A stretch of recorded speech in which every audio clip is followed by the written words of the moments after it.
What's good, everybody? Thank you so much for tuning into the Writer's Room. Today we're going to be discussing P-Valley Season 2, Episode 5, White Nights. This episode had a lot, you guys, but where do we start? So we start in the beginning where Keyshawn is the main focus. We have Uncle Clifford narrating, and it seems that Rome is getting lots of deals for our girl Keyshawn. He's talking about there is a wig placement deal going on for Keyshawn, that she'll have her own line of wigs. And of course, Keyshawn is super turned up and super lit about this because she has been trying to get out of the strip game for the longest. So this is good news. This just might be Keyshawn's fairy tale ending out of the strip game. So we're excited about this. However, Rome tells her, let's go ahead and try on some of these wigs. She absolutely hates them, especially the platinum blonde one. She's like, this does not match with my skin tone. And I will have to admit, you guys, I really hoped best for Rome and Keyshawn, but it already seems as though Rome is a little bit obsessive with Keyshawn's image, and she's trying to be a good camper about it, but you can tell she's super uncomfortable with this, and it's feeling like it's the fairy tale ending all over again with Derek, which also didn't turn out well. Meanwhile, we do have Lil Murda and we have Big Teak sitting down. And of course, they're arguing and bickering ever since Big Teak found that postcard from Uncle Clifford, or to Uncle Clifford. He has not been the same towards Lil Murda, so they argue every second of the day. And Murda is just like, why am I not performing like I should be here with Keyshawn? And that's when Rome comes in and tell him, hey, this ain't your night. This ain't Murda night. This is Keyshawn's night. This Miss Mississippi night. And we have our girls, everybody, yes, everybody from the Love and Hip Hop cast, just about. We have Jessica Dime. We have Jocelyn Hernandez. Also, there's Gigi. I mean, it's just pretty much the OGs of the game with stripping. And so Jocelyn comes out and introduced Miss Mississippi. And of course, this is a plug for Do It Like It's Moppy Day, baby. That was a whole vibe last year. But anyways, we do get into more of the backstory of Keyshawn before she became Miss Mississippi, and we see her in high school trying out for cheerleading, and we also see Gidget. So this is really cool because I've been wondering how Gidget and Keyshawn are best friends, and it seems that it happened from high school.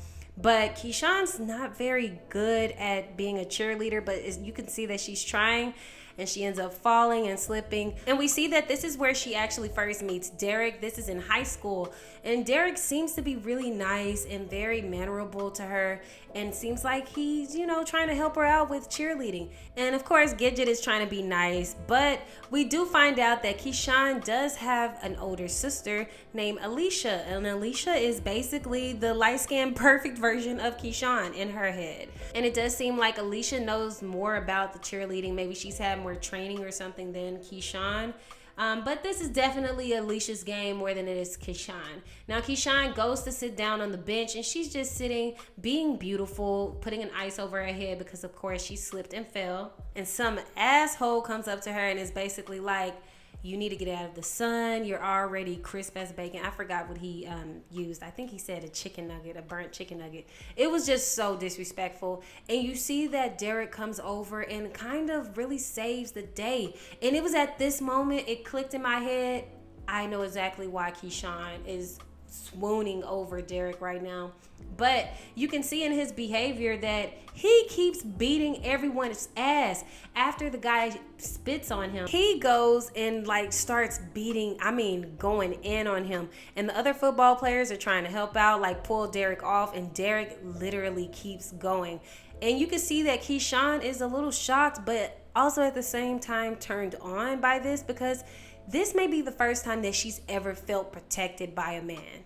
Later on in the scene, we see that they've posted the cheerleading tryouts and who made it. And of course, Keyshawn did not make it, but Alicia did. And I kind of like their dynamic. It does seem that Alicia really does care about Keyshawn. She calls her sis a lot. But we get into more of the love building up between Derek and Keyshawn. He talks to her and basically motivates her and everything. And he still has blood splatters on his shirt. I don't know why he thought that was cute to still walk around in, but he is. So later on in the day, we have Keyshawn doing the hair of her two stepsisters. And now it's all coming together that Keyshawn is literally the black sheep of her family. And we see the evil ass stepmother, okay?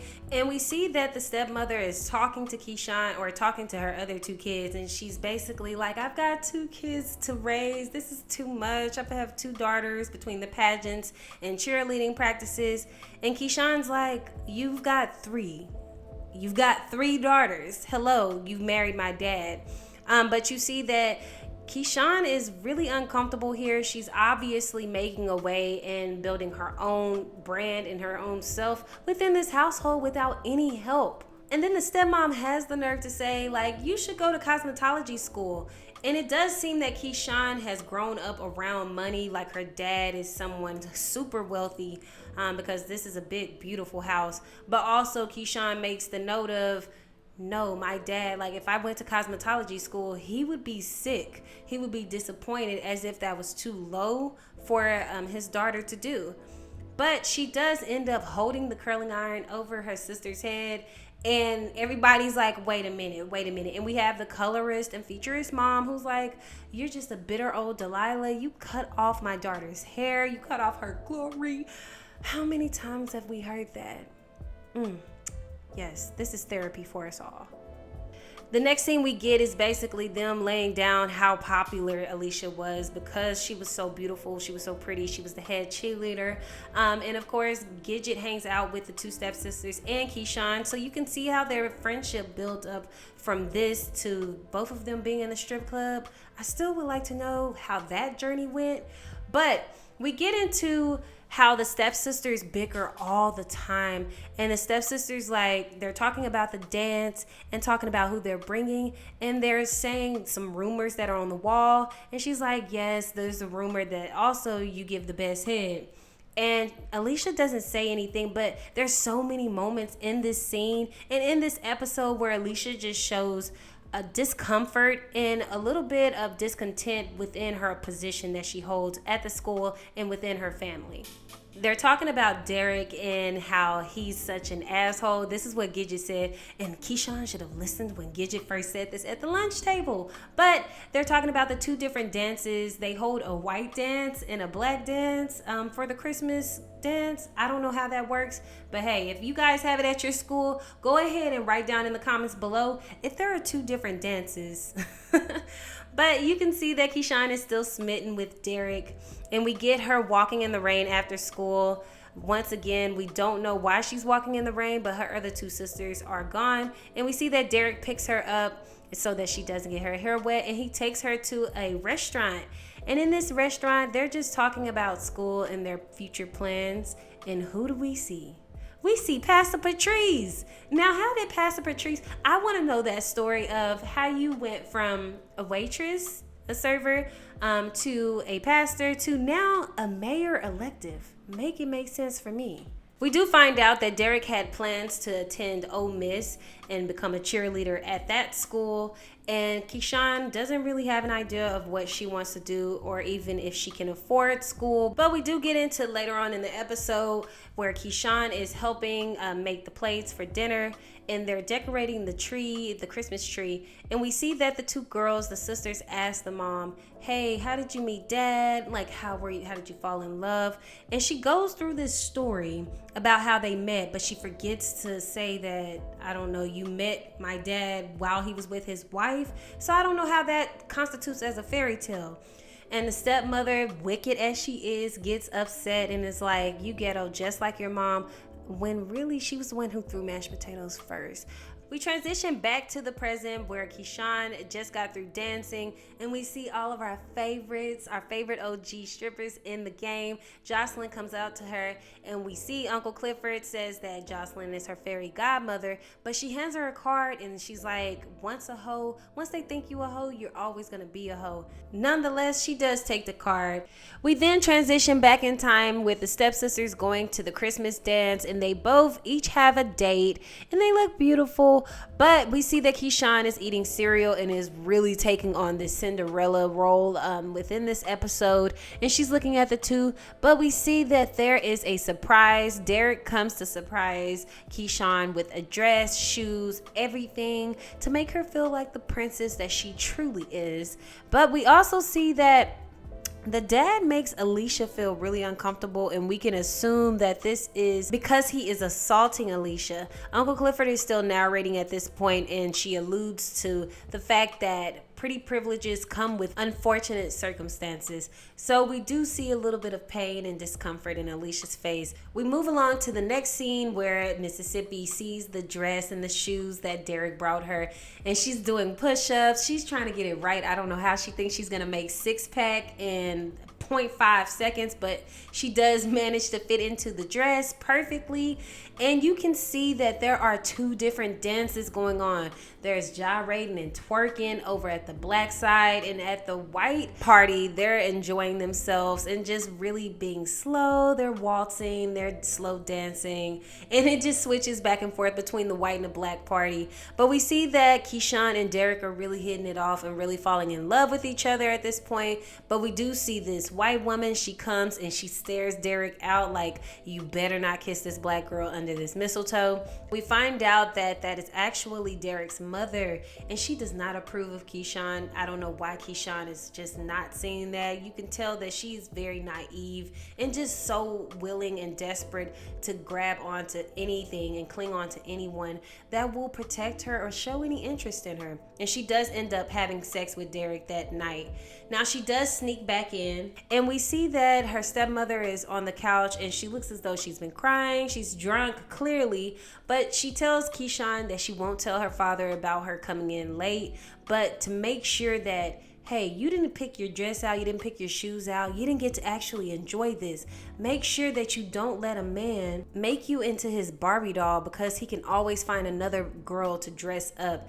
And in this, it comes off as, when I watched it the second time, that this is the part where the mother is dealing with the same thing that Keyshawn's mother was dealing with, which was her dad being a habitual cheater. And I do wonder if the mom ever found out or knew about Alicia being molested by her husband.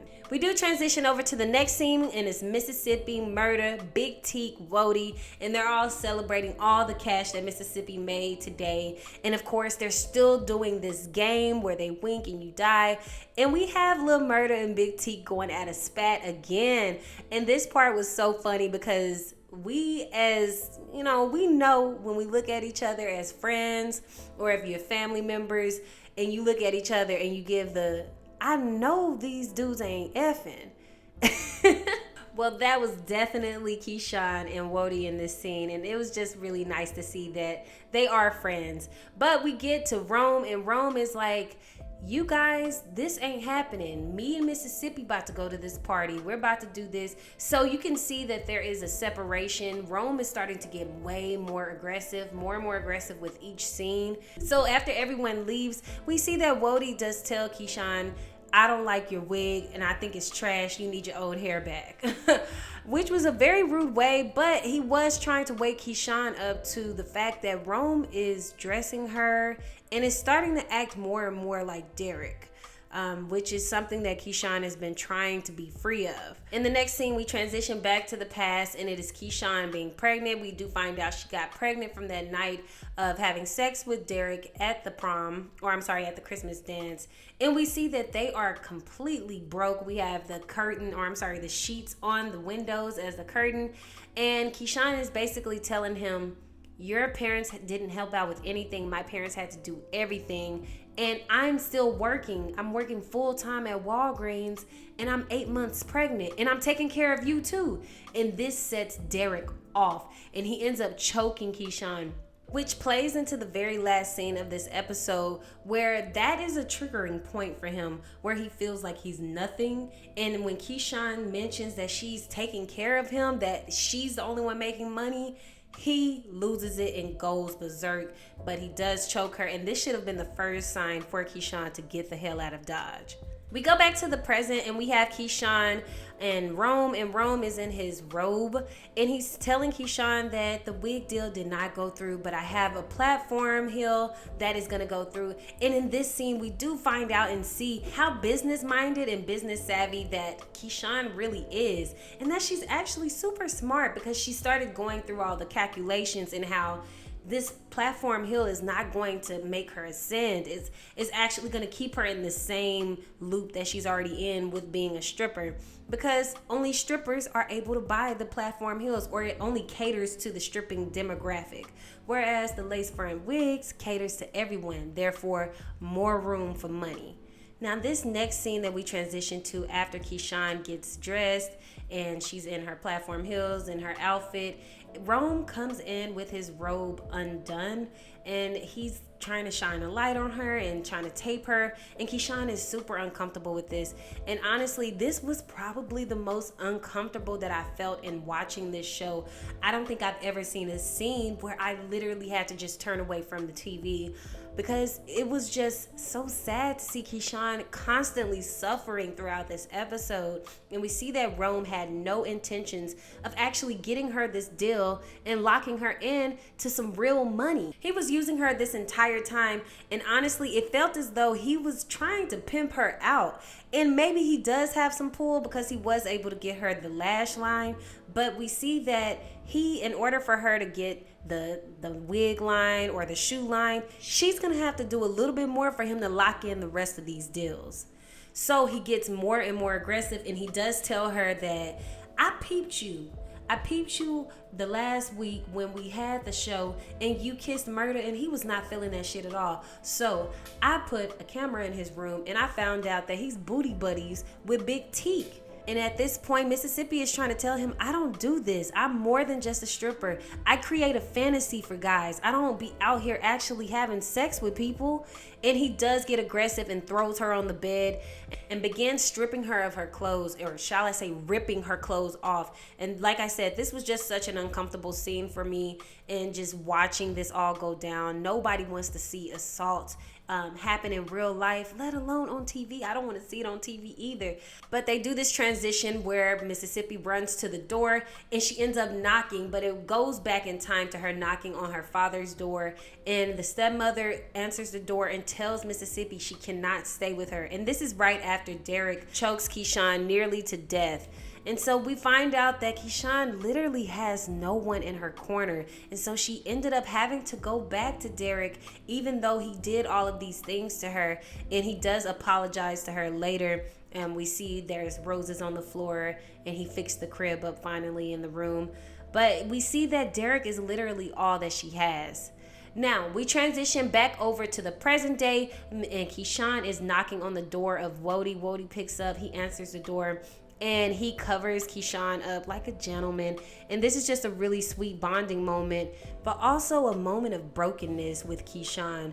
And this is something that we've never seen Keyshawn be like before, or behave like before, where it seems like something is finally clicking in her head, that all of these men are literally using her and abusing her and treating her like crap, and she doesn't like it. And she does tell Woddy what happened, and she also tells Woddy that he has a video of Lil Murda and Big Teak having sex. He knows about everything. And we started to see the wheels turn in Woddy's head about what to do with this information. The next scene we get is Keyshawn going back home to Derek and her kids, and we see that he is on a whole different tune right now. He's singing a whole different tune. He's excited to have Keyshawn back, and he tells her that Rome told him that she was staying for another couple of weeks for the show, so he was not expecting her back so soon, but he is happy. He's on his way to a job interview, and we see that Keyshawn is trying to talk to her oldest child, which is like 3, but he is literally snatching away from Keyshawn. He's very to himself, and she takes him to the doctor only to find out that his elbow is dislocated. And not only is his elbow dislocated, but he has a big ass bruise on his back. And in this, I thought that the doctors would have called CPS or would not allow Keyshawn to bring the baby back home. But she ended up going back to the house and confronting Derek about her findings and telling him he's only 3. You did this to a 3-year-old? And Derek is immediately going off and on a tangent about his dad spanking him, and this is going to be best for him because he has an attitude, he cries too much, he whines too much, and this is going to build some character for him. And Keyshawn is like, no, this is not right. This is not okay that you put your hands on a 3-year-old like this. Now, things do get a little bit heated and a little scary for Keyshawn. I honestly thought that she was going to be gone because in my take, what I thought it was going to happen was the last person that got winked at was going to be the person to actually die. And Keyshawn was the last person who got winked at in this game at the beginning of the episode. So my head started spinning. I literally screamed at the TV and turned away because this was just a heartbreaking moment. Because remember, I told you earlier that Keyshawn saying that she was taking care of Derek really triggers Derek's trauma. And for whatever reason, he took it too far this time. Honestly, hitting a woman is just plain whack anyways. And he took it far to begin with by even laying hands on her. But he was about to burn her. And we see that Keyshawn is like, do it anywhere but my face.